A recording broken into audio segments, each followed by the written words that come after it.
Haben inkompetente Menschen das größere Selbstbewusstsein? Dieser Frage sind die Psychologen David Dunning und Justin Krüger nachgegangen. Und was sie herausgefunden haben, ist zusammengefasst in der Psychologie unter dem Dunning-Krüger-Effekt.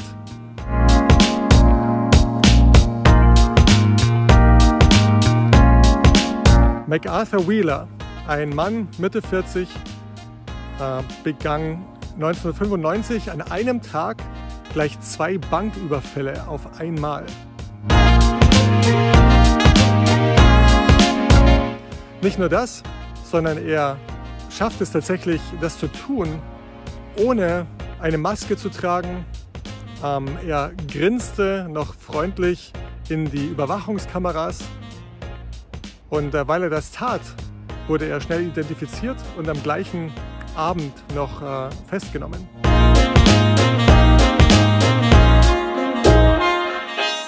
Bei seiner Festnahme war er völlig überrascht, wie es sein konnte, dass er gefasst wurde.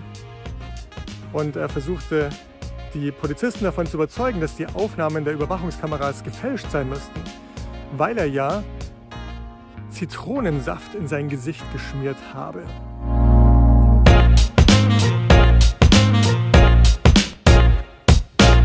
Er war der Überzeugung, da sich Zitronensaft in Geheimtinte befindet, dieser Zitronensaft auch sein Gesicht unsichtbar für die Kameras machen würde.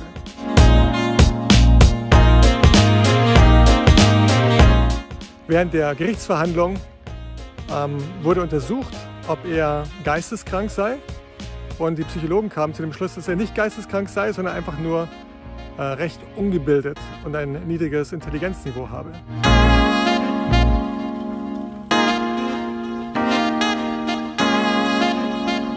Von dieser Situation ausgehend stellten die Psychologen Krüger und Dunning Nachforschungen an und machten viele Untersuchungen über den Zusammenhang zwischen dem Wissen einer Person und seiner Zuversicht in sein Wissen.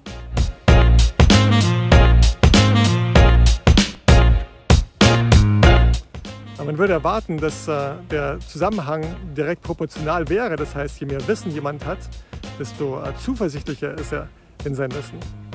Aber wie sie herausfanden, war das Gegenteil der Fall.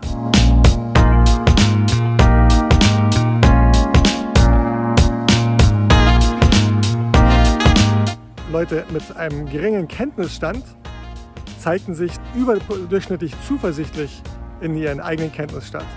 Und erst Leute mit einem fortgeschrittenen Kenntnisstand zeigten sich weniger zuversichtlich in ihren Kenntnisstand, weil ihnen bewusst wurde, wie wenig sie eigentlich noch wissen und wie viel es noch zu wissen gibt. Und erst wiederum Menschen mit einem sehr fortgeschrittenen Kenntnisstand, die sich sehr viel mit einer Materie auseinandergesetzt haben, zeigten wieder eine höhere Zuversicht in ihre eigene Kompetenz.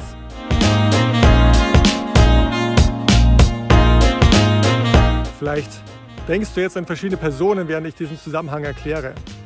Möglicherweise an den Kollegen, der immer so übermäßig starke Meinungen hat. Oder an die Bekannte von dir, die sich gerne als die unglaubliche Beziehungsspezialistin darstellt, wenn doch ihre eigene Beziehung im Argen liegt. Oder vielleicht denkst du an einen Politiker, vielleicht sogar an den gleichen, an den ich gerade denke.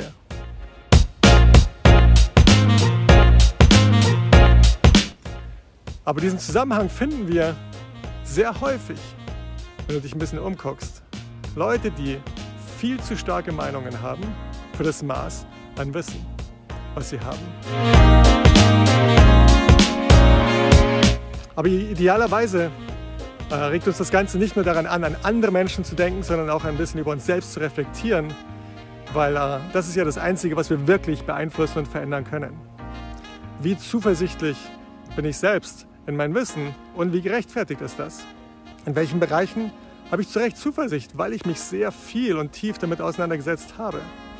In welchen Bereichen meines Lebens habe ich einfach nur starke Meinungen, die viel zu stark sind im Verhältnis zu dem, was ich tatsächlich weiß und welchen Kenntnisstand ich tatsächlich habe?